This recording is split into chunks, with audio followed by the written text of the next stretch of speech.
Welcome to the UP Notable Books Club, brought to you by the Upper Peninsula Publisher and Authors Association. Susanna Ausema spent her childhood summers on Isle Royale. Her father was a park ranger and her mother was a park volunteer for many years. After moving away in her teens, she returned to work at Isle Royale as a seasonal ranger during her college years. There she met her husband Mike, also a ranger, in 1998. After serving as a Peace Corps volunteer in Guatemala, Susanna earned a master's degree in natural resources at the University of Wisconsin-Stevens Point, then worked as a permanent park ranger, focusing on educational outreach at Curacanti National Recreation Area, Black Canyon of the Gunnison National Park, and Redwood National Park. Susanna took a break to be a stay-at-home mom after her son Jasper was born. She resumed her work on behalf of the national parks in 2015 as the membership outreach manager for the nonprofit Isle Royale and Keweenaw Parks Association. All proceeds from the sale of this book support these parks. I Spy Isle Royale was a 2020 Publication of the Year winner, awarded through the Public Lands Alliance. Susanna, take it away. Start telling us about your book. Okay. Well, first of all, I'd just like to say thank you to Victor and to Evelyn. Can everyone hear me?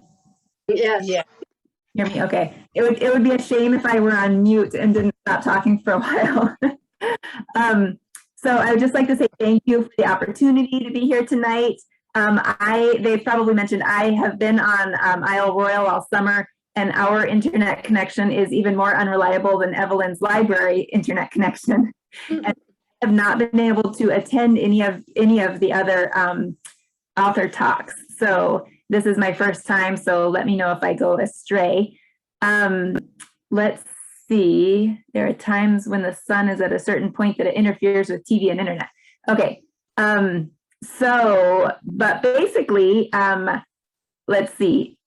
I have just returned from the island on Saturday. My husband is a park ranger there, and so our son Jasper and I and my husband spend all summer out there.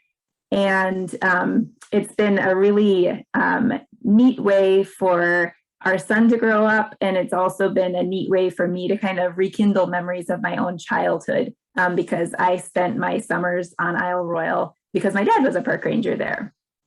So I'll share a little bit more about that at the end. But first, has anybody, raise your hand if you have, has anybody been to Isle Royale? Larry, okay. Maybe the group, that's great. So I'll share a few photos of Isle Royale just so the rest of you can envision what the scenery is like. You can kind of imagine it is a designated wilderness, almost 100%, about 99% of the island is designated wilderness. There are no cars on the island. So if you're trying to get from one place to another, you basically have to take a boat or use your own 2 feet. Let's see here. I'm just about to share my screen. Should I wait? Okay.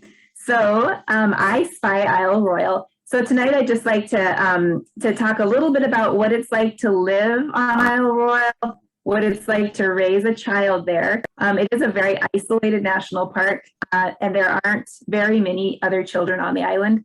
As a matter of fact, there are no other children that live in the part of the island that we live in, which is Rock Harbor. And so Jasper has quite a unique childhood there. And then I'd also like to talk a little bit about what inspired the creation of this book.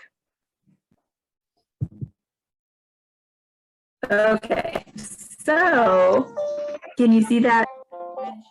So this is Isle Royale. This map can kind of give you a picture of where Isle Royale is situated in Lake Superior. You can see that it's much closer to Minnesota and to Canada than it is to Michigan, but the headquarters for Isle Royale National Park are in Houghton. So that's where the Ranger 3 ferry docks, and that's where my family lives when we're not on Isle Royale. So you can see there, the Ranger 3 ferry takes 6 hours to get from Houghton out to Rock Harbor. So it's quite a journey. So here's the Ranger 3. And every year at the beginning of summer, we get one of these carts assigned to us, and we have to fill it with everything that we're going to need during the summer, including boxes and boxes and boxes of dried good food. And then we order our produce and dairy on the Ranger 3 as we need it during the summer. So then on the other end, after 6 hours have passed, the cart gets unloaded and brought to our lodging. And you can see there's Jasper at age 2 as he's helping us unload. We unload and then real life begins on the island. So this is the house where we were lucky enough to live for the last 4 summers. It's a historic cabin, and as you can see, it's just in a spectacular location overlooking the water with the sky above, a very dark sky. So it's really been a spectacular place to be stationed. And now it's just going to kind of automatically go through some photos of Jasper as he's been exploring the island starting at age 2. Kind of a typical day in the life. This component until it's dead, you know. Like I said, there are no other kids around, so he kind of just, here we are camping, and we always bring books with us. Jasper loves books.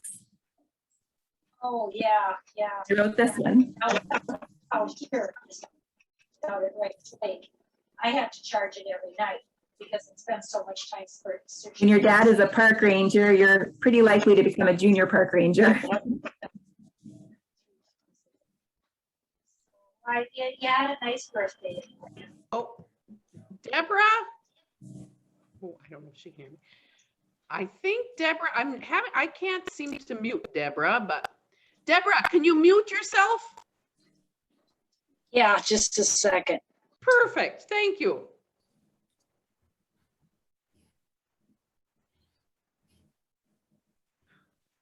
So now, Jasper's, he just finished his 8th summer on Isle Royale. So here he is at age 9. He's become a lot more helpful in the backcountry when we go on our family adventures. Pretty much every weekend we're camping, canoeing, kayaking, and backpacking to get to really neat places.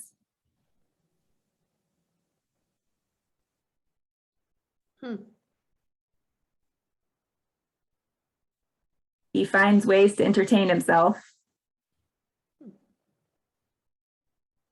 And you'll see another book in the tent there.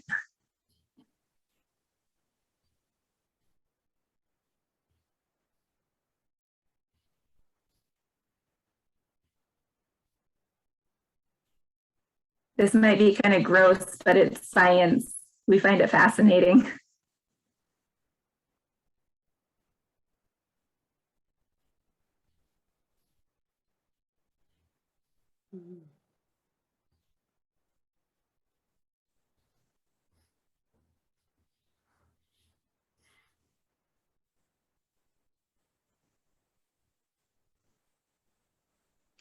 Wow.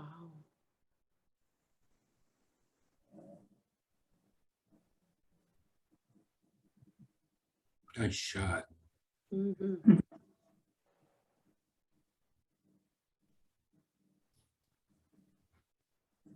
He loves to build nails and driftwood.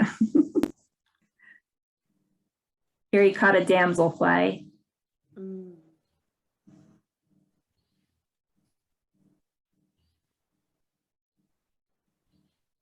His homemade fishing pole there.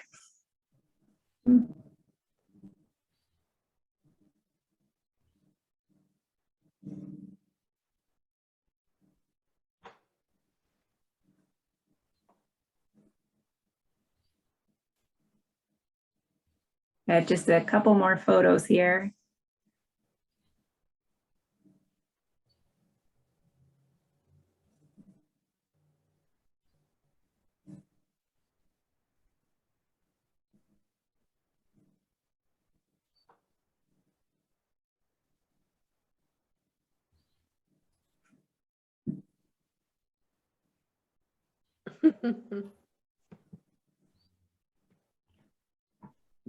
Wow. We've had opportunities That's a to, nice picture. thanks. We've had a lot of opportunities to observe wildlife out there.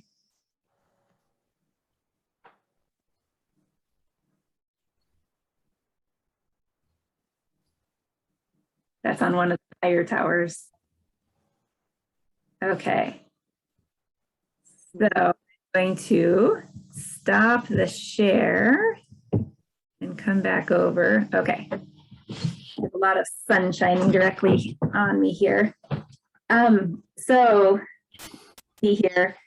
So I had mentioned, and it might say this in the back of the book as well, that Isle Royale has significance for my family. My dad was a park ranger for his whole career. So when I was 3 years old, we moved from North Carolina, where he worked at Cape Hatteras, to Isle Royale. And my dad says that since it was way before the internet, and I mean, you could find books at libraries, but maybe there wasn't much written about Isle Royale. And so the way he tells it is he accepted the job to work at Isle Royale without realizing that it was an island in the middle of Lake Superior. So he brought his family, us, to Michigan, and then didn't realize it was going to be so isolated, you know, a 6-hour ferry ride to get there, and the ordeal you go through to get groceries every week. And so it was unexpected. It had a lot of unexpected challenges for my family, but my parents made it work, and we lived there for 11 years of my childhood. And then one day at dinner, I was taking a bite of a hamburger, and my dad said, "We're moving to Nebraska." And I was shocked by that, and I was heartbroken, the thought of leaving Isle Royale. It was such an important part of who I was up until that point that it was heartbreaking to leave. So we moved, and then when I was in college, I did everything that I could do. I majored in wildlife biology, and I had internships that would prepare me to come back and work at Isle Royale as a seasonal park ranger. And so one of those, actually 3 summers during college, I came and I worked as one of the interpreters that you would meet, you know, at the Rock Harbor Visitor Center, or if you've been to Wendigo. And that was wonderful. But one of the best things that came out of that, other than being able to reconnect with Isle Royale, was I met Mike, who was another seasonal park ranger, and years later became my husband. So I've had a lot of opportunities to explore the island, first off as a child with my family, and then with my friend at the time, Mike, for those 3 summers. And then I joined the Peace Corps and moved to Guatemala. And when I came back, I went to graduate school in Wisconsin and got a degree in environmental education and interpretation, and then moved to Colorado for my first job with the National Park Service, which was at Curacanti National Recreation Area. And I was in charge of environmental education in the schools and field trips to the national parks. So that was a wonderful job that I had for 5 years.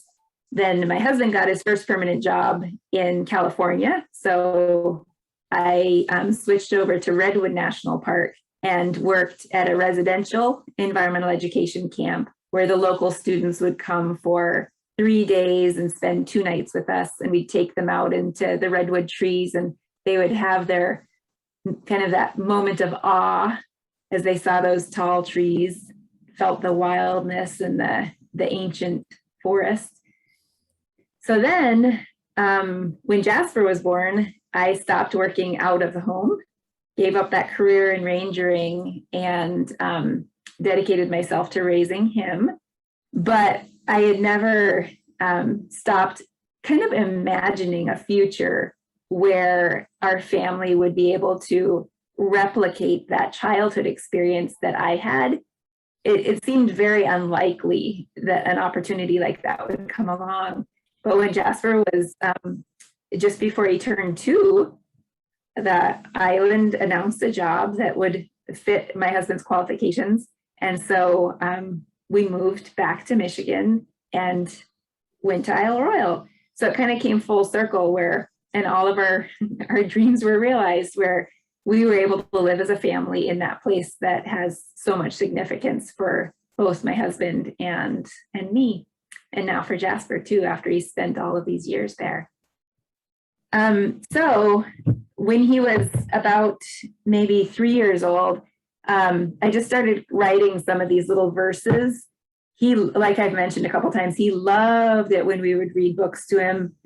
And with my background in environmental education, it was just fun to kind of write these verses and then add some of the content to it. And at first it was just for Jasper. And then I started to think there are so many children, families, but especially children in these gateway communities to Isle Royale that don't have the opportunity to visit the island, because as those of you who've been there know, it involves a lot of logistics, getting onto the ferry, planning, bringing all of your food and camping equipment to get out to the island.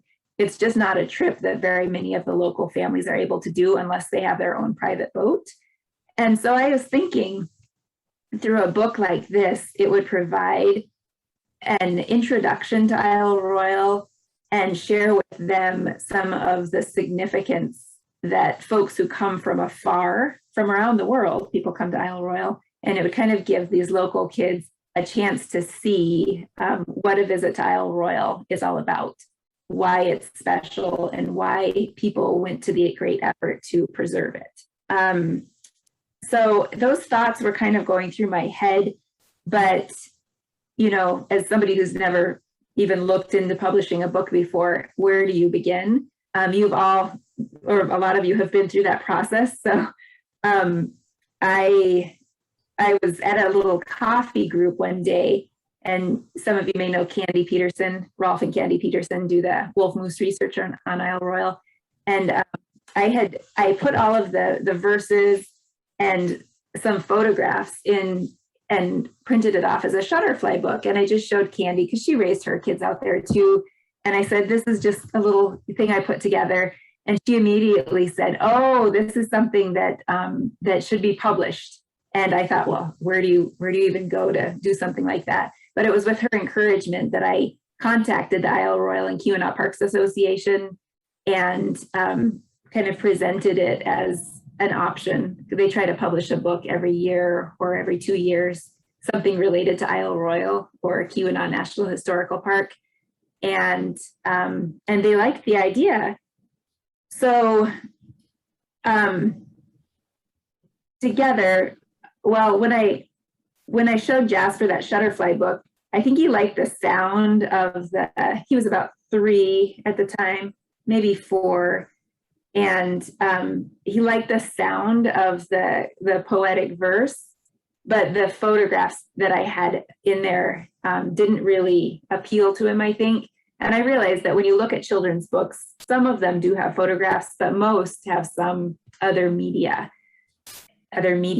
And so I have a lot of I wrote this in the back of the book, but I have a lot of very artistic friends. One in particular who I thought, oh man, if she would illustrate my book, oh, it would just be wonderful. So I approached her and asked, and she had 2 little girls and several part-time jobs and lives in way across the country. And it was a pro bono project, there would be no payment for it. So she wasn't able to do it. And I thought, maybe, I have never had an art class or anything, but I thought I have a paintbrush and I have some pictures, and maybe I'll just kind of try. So I would sit there in the evenings overlooking, the beauty of the island and Lake Superior, and just kind of try sketching something and then kind of painting in the lines, and eventually came up with some illustrations that, or some watercolors that made it into the book. And so that was pretty exciting. So then URCPA, or the Isle Royale and Keweenaw Parks Association, published it a couple of years ago, and it's just been kind of exciting to see that. And I'm hoping we, in order to get it into the hands of the local kids, the National Park Service has a grant fund, and we wrote a grant that would enable me to be able to go into the local classrooms of kindergarten and first graders and be able to give a little lesson about Isle Royale, and then read the book and give each student a copy to bring home. And so the money was available last year, and I'm hoping that since we weren't able to do it during COVID, I'm hoping that that'll be available this fall, so that kind of the other part of this goal will be accomplished, where the local kids can get to know Isle Royale a little bit without actually having to go there. So does anybody have any questions?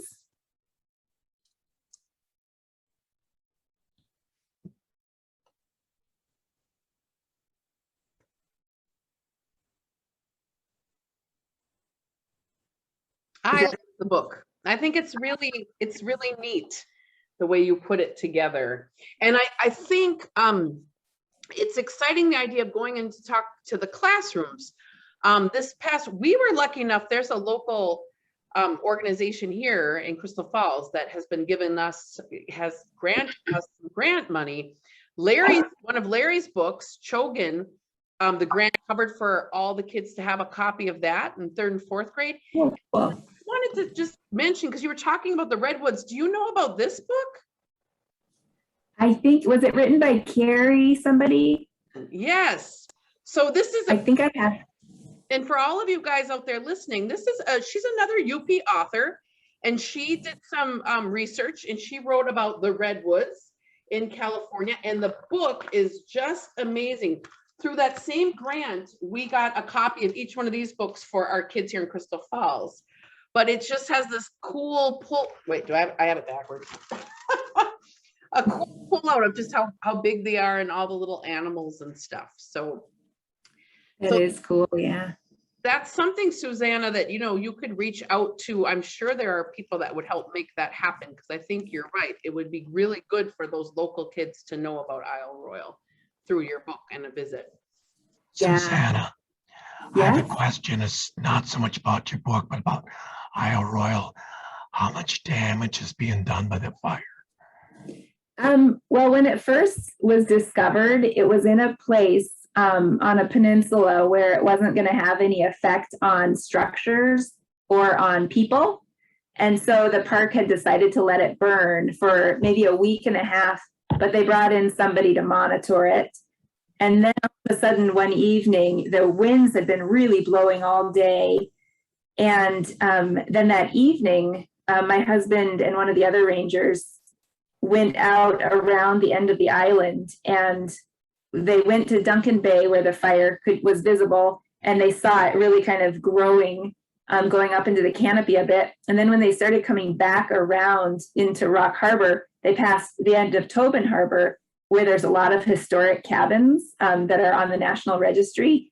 And all of a sudden they saw that the flame had climbed up to the top of the Greenstone Ridge, and then an ember had flown across this fairly big body of water. I'd say it was maybe 300, I don't know, a quarter mile or something. This ember had traveled and made it to a couple of those islands and started burning. And so then at that point, when there's a structure or human life at risk, that's when the National Park Service actually starts to contain it and try to put it out. And so on those islands, they had to evacuate a couple of families that live in the historic cabins for part of the summer. And they were able to get enough personnel there to be able to put out the fires that were licking at the floorboards of, in my opinion, the most spectacular of those historic cabins. So in that case, they do try to put them out. So you asked about damage. Then they obviously try to contain it to a place where it's not going to impact human life or structures. And then they are allowed to just, or are able and kind of encouraged to just let it burn, because obviously fire is an important part of rejuvenation of the forest. So I think the last I saw, the fire was maybe 450 acres and it was 85% contained. So big for Isle Royale standards, because there hasn't been a fire on the island, a wildfire, in a long time.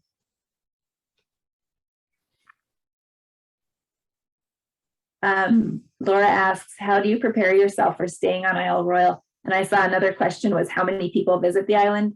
So about 18 to 20,000 people visit Isle Royale each summer.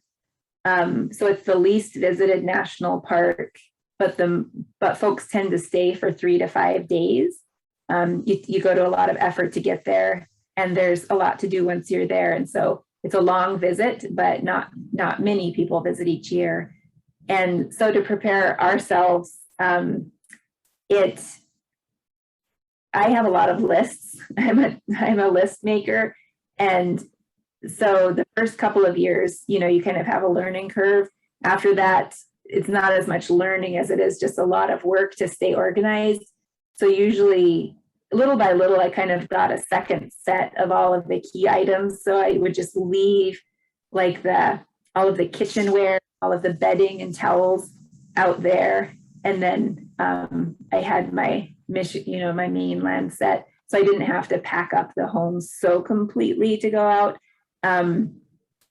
But every year in April, I just start buying as many dry goods as I can, packing box after box after box. And I have these long lists, and I check off, how many boxes I have. So I'll know what to anticipate for the future summers. And then we load them all onto the cart and head out. So it's a process. And there was a family who lived there for one summer. They had 4 kids. And I think it didn't help that when they were riding the ferry, it was really rough and everybody got sick in their family. And so they did not come back the next summer.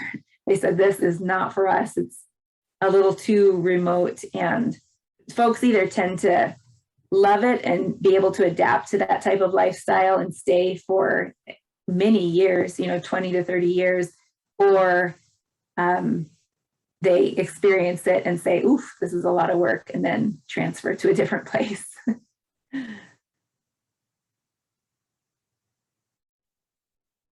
Susanna, I have a question, Susanna. Maria, yep. Yes. I'm curious as to how this book has influenced Jasper. Two questions here. Does he see his future in forestry or, the park service? Or is he looking maybe into marketing? And do you use him as a marketing tool with your book? It's funny that you asked that, because I'm going to try to find a place where I'm not directly in the sun. He's a very social little person. And so I work for the Isle Royale and Keweenaw Parks Association, very part-time. And so when I'm on the island working in the visitor center, ever since he was about 4 years old, he would just wait outside the visitor center. And when the people would get off of the ferries, he would befriend any little kid, if it was a tiny child or a teenager, he would go up to them and say, hi, my name is Jasper and I live here. Do you want to be my friend? And the book came out, he would kind of give them that line, and then he'd say, and look at this book. This is me on the front cover. So I think he has marketed it to a certain extent. He's pretty proud, I think, of seeing himself there and knowing what his role was in creating it, and loves to talk about Isle Royale with people too. But in terms of, my dad was a park ranger and I was a park ranger and my husband is a park ranger. So it runs in the family. So I don't know if Jasper he's definitely interested in nature, but who knows what he'll decide to do with his life. I saw some other questions pop up here. Let me see if I can find them again. Charlene had a question. Charlene. Oh, yes. I was just wondering, and I think you might have mentioned it right at the beginning, but where do you spend the other half of the year? We're in Hancock, Michigan. So the headquarters are in Houghton, and we're right across the bridge in Hancock. Okay, thank you. Okay. Yeah. One question is, does anyone stay on the island all year? That's from the chat. So the answer is no. My husband, he's the East District Ranger, and so he basically gets out there within a week or so of when the park opens, which is mid-April. And there are a handful of maintenance folks that go at that time of year to get all of the buildings up and running. And so my husband goes out then, And then he stays out all summer through April, May, June, July, August, September, October. And then the park officially closes. The island part of the park closes on October 31st. And so at that point, it's just him and one other person, one other law enforcement ranger, and they circumnavigate the island and make sure that there's nobody there, because partly, you know, for legalities that it's closing, and partly because it's wild. Have you heard the story of Charlie and Angelique Mott? Has anybody heard that? This was a long time ago, I back put when it online. What? I put it online. Oh, did you? It's an interesting, true story that Angelique was a Native American lady married to Charlie Mott. And so they were approached by somebody who had made a mining claim, maybe. And they said, can you go out and guard to Isle Royale? We'll bring you out to Isle Royale. Can you guard our claim throughout the winter? We'll make sure that you have enough food. We'll drop off a load of food before the snow falls. And so they went out with a little bit of food, and the boat never showed up. And so Charlie went crazy and was going to kind of try to kill Angelique to eat her. So she protected herself. He ended up dying of starvation. And then she was able to, using her skills, which is just amazing, she was able to catch enough food, you know, I think she made snares from her hair and survived. She survived that experience, that ordeal. So nowadays, nobody lives there during the winter. My husband comes back, the island closes down. And then usually in, I think, late January and throughout February, there's a very small group of researchers that go out. They're based out of the west end of the island, Wendigo, and Rolf Peterson and some of the others. They do an aerial survey on the planes, seaplanes that have skis. What do you call those? They do their surveys, and in recent years they've been putting radio collars on some of the moose as well. So those researchers are out there for a maximum of 7 weeks during the winter, but other than that, nobody's there during the winter. That leads us to the next question from Frank. He would like you to tell us a story about one of the times you've seen a moose. Ooh, so let's see. I've had a lot of moose encounters, and usually they're very peaceful, and normally during the main part of the summer, they're very docile. But when they have their calves at the beginning of the summer in May, the mothers can be very protective. They are very protective of the calves. So if you get between the cow and the calf, she's not going to be happy about it. And so right when I got back to Isle Royale, I was just kind of getting to know the people. It was, I think, my first day back on the island after being away for 6 years. And Mike, who I didn't know at the time, who became my husband, he walked into the house where I was living and said, "Hey, does anybody want to see a moose?" And another gal and I said, "Oh, I want to see a moose." I thought, "Oh, wow, you know, it reminds me of my childhood when I used to see moose." And so we followed him out of the house and started walking down the trail. And a little ways down the trail, he said, "I should probably mention that the moose that I'm taking you to see is an angry cow. And the reason she's angry is because her calf was stillborn. And so she's guarding this calf." But we're all wildlife biology majors. And so we thought, well, this will still be interesting. So we kept going down the trail, and he led us off at one point. We started kind of going into the woods and got to an opening, and he said, "This is where the calf was. This is really weird. I don't know where it is. This is where it was." And as we're looking around, all of a sudden we heard a branch snap, and we turned and looked, and there was the angry cow. And she had her ears back and her hackles up and her head down, and she was looking at us. And I grew up, like I've said, I grew up on Isle Royale, and I know what to do when there's a moose and you're trying to evade it. You go behind a tree, and they don't see very well. And so my natural instinct was to go behind a tree. Mike, who did eventually become my husband, but not due to this, he started running. And so he and this other gal ran away from this moose, which I don't know in moose if that triggers a predatory, I mean, it wouldn't trigger a predatory instinct, but it encouraged it to run too. And so I just remember it was kind of slow motion all of a sudden where I turned and looked at that angry moose, and I turned back and looked at Mike, and he said, "Susanna, you gotta run." And so I just took off running through the forest, following him. And then I got to this big log, and I was kind of straddling this log, and I took a breather, and I looked behind me, and the cow stopped, and she had her hackles up still and was looking and breathing heavy. And then I looked back at Mike, and still in slow motion, he said, "Keep running."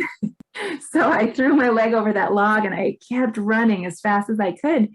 And miraculously, I made it without falling over all of the debris in the forest. When I got to the other side, she had given up and went back, I guess, to guard the calf. So that was one of the times I saw a moose.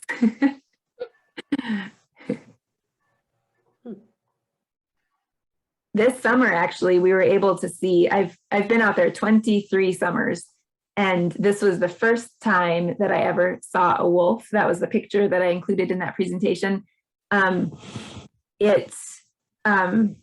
We think that it was probably one of last year's wolf pups that were born on the island. And there might have been 2 or 3 of those new wolf pups that were on the east end, maybe just trying to figure out what the lay of the land was.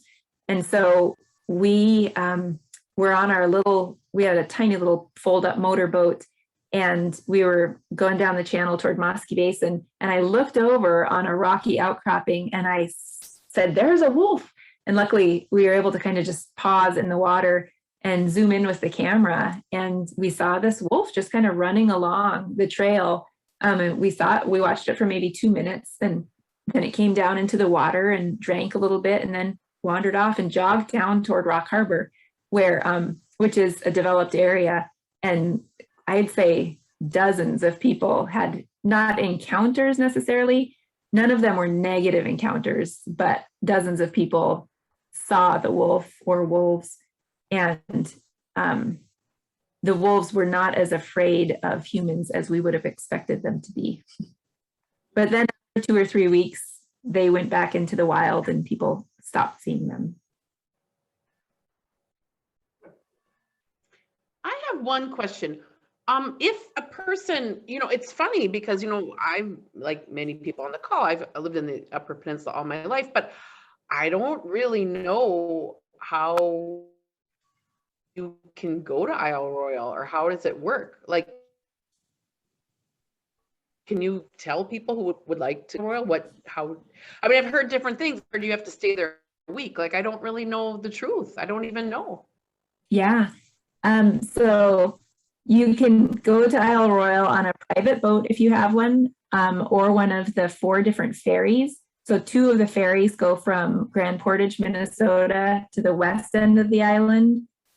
And 1 ferry goes from Copper Harbor, Michigan to the east end. And then there's the Ranger 3 that goes from Houghton, Michigan to the east end. And one of the boats from Minnesota actually circumnavigates the island and spends a night at Rock Harbor, and then goes back along the south shore, stops in Wendigo again before it hits Grand Portage. So if you're coming from Minnesota, you can get dropped off at various places around the island and then start your adventure there. But most folks, at least on the east end where I'm most familiar, they'll come on the Queen or on the Ranger 3 and then either do a canoeing trip or a backpacking trip. The typical is 3 to 5 days. But there's also, in recent years, the Isle Royale seaplane business has really taken off. And so on any given day, they have 3 different seaplanes, and they'd bring, 4 or 5 people on each plane, and each plane might come, or you might get 20 or 25 people a day that come on the seaplanes as well. And a lot of those folks tend to be day visitors. So they have an experience on the island, but it's more limited to kind of that immediate vicinity of Rock Harbor or Wendigo. So there's also a lodge at Rock Harbor. And So you can, if you're not a camper, then you can stay at the lodge. And usually, not during COVID, but usually there's a boat called the MV Sandy that you can use. You can go out on 4-hour excursions to a lighthouse, or to see the moose and wolf bones at Rolf Peterson's cabin. You can go out to Passage Island Lighthouse. So there are various day trips that you can take while being based out of Rock Harbor as well. Thank you. Yeah.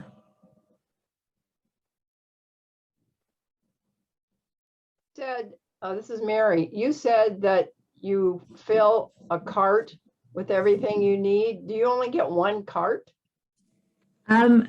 You could, I'm sure if you were just at the beginning of your tenure on Isle Royale, they'd give you 2, but typically fairly limited at the beginning of the season, because there are so many folks starting to move out. And I don't know if you noticed it in that picture, but it's amazing when you're standing there, because I've been in the cargo hold of the Ranger 3 and it's not very big. Do you remember that picture that I showed where there were all the carts lined up? Yes.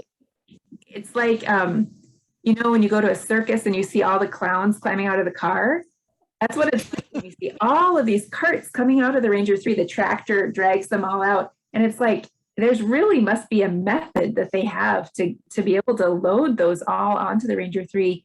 But there is a limit to how much you can bring with you. Yeah.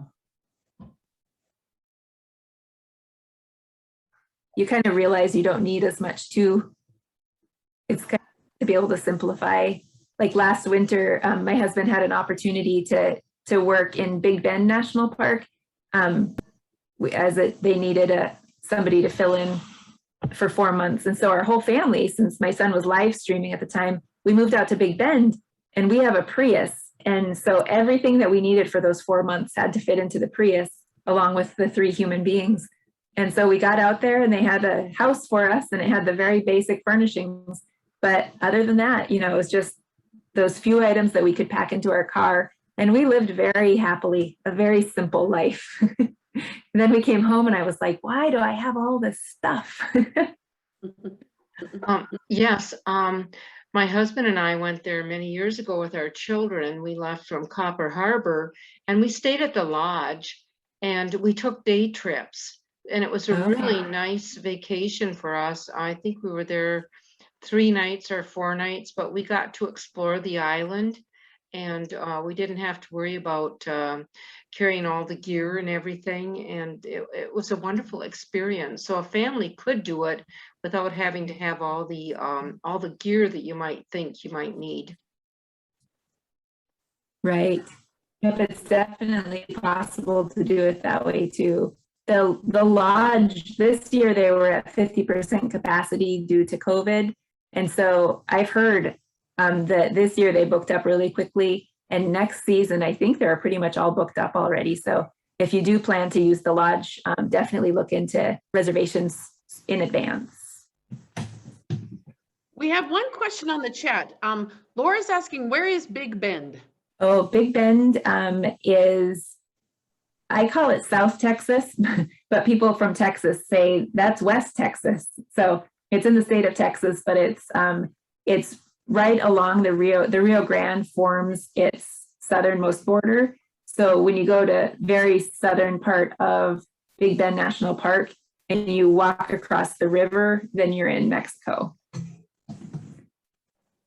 And something that we actually just found out, Isle Royale has been a wonderful home to us for, you know, as I said, my childhood, and then when I worked there, and now these 8 summers that we've lived here. But we're pretty excited that we're going to have a new opportunity. My husband just accepted a job at Acadia National Park, and so we're going to be moving there in a couple of months, moving there permanently. So we're excited about that. But it's bittersweet, you know, to say goodbye to a place that is so significant in your life. Wow, very nice. So where is Arcadia? Acadia is in Maine, right on the coast of Maine. Whoa, you're gonna love that. Yeah, I think the scenery is pretty similar. well, it's similar because it has the rocky shorelines, but it'll be really fun to go canoeing or kayaking and have the porpoises come up to the surface and to be able to look in tide pools. And it is a lot more mountainous than this region is as well. So similar, they get some, they're gorgeous fall colors like we have here in the UP. So it's just exciting. When you work for the National Park Service, it's kind of like this neat opportunity you have to be able to move to different places and yet have your job come along with you. In a way, you don't lose the benefits like you would if you were, a teacher, where if you move from one state to the next, I think you kind of start at the bottom level. The National Park Service is a neat way to be able to see the country if you choose to say yes to the opportunities that come along. Laura says you have to write another book about your new adventure. Maybe. I have one question though. How many people live on Isle Royale in the summer, like permanent people? Because there must be these lodge people, yourself. Yeah. So I'd say in terms of National Park Service staff, there are probably maybe 30, I'd say, this is just off the top of my head, maybe 30 permanent staff. And when I say permanent, I mean the folks who also work year round out of the Houghton headquarters. And then there's probably maybe 50 or 60 seasonal folks that come to do the hands-on research or to work in the visitor centers. By far, most of the folks that are employed at Isle Royale are seasonal. But then there's also the concessionaire on both the east and west ends, where they operate the lodge and, take people out on the MV Sandy and do the housekeeping for the lodge and work at the restaurant. So there's probably 20 to 30 of those folks as well that stay all summer long. Wow. It's quite a number. Yeah, interesting. Well, are there any other questions out there or comments before we let Susanna go? Thank you for this opportunity. And I'm going to go back through and watch some of the presentations that I missed while I was on Isle Royale. Yeah. Well, I want to go back and watch your pictures again myself. I don't know about others. Okay. They're pretty beautiful. So thank you It's a nice place. very much. And I just want to encourage people, if you haven't been to that website for the Isle, is it the Isle Royale Keweenaw Parks and Recreation? Is that what it's called? It's called the Isle Royale and Keweenaw Parks Association. It's really neat, and they have a store, and that's where you can, of course, buy her book, but all kinds of other neat books and things. I bought a beautiful book for our library all about ice fishing, which is really neat because you don't see a lot of kids' books about ice fishing, and like you were saying, that was something that I did when I was growing up. So it's neat to be able to put these kinds of books in our libraries. So thank you very much. And if you are looking for some neat gifts or you want to learn more, I think that's a great website to visit. And I'll just mention that it is the partner organization for both Isle Royale and our other local national park, which is Keweenaw National Historical Park. And so the proceeds from the sales online and in the visitor centers, those proceeds go back to support the research and the outreach for the national park itself.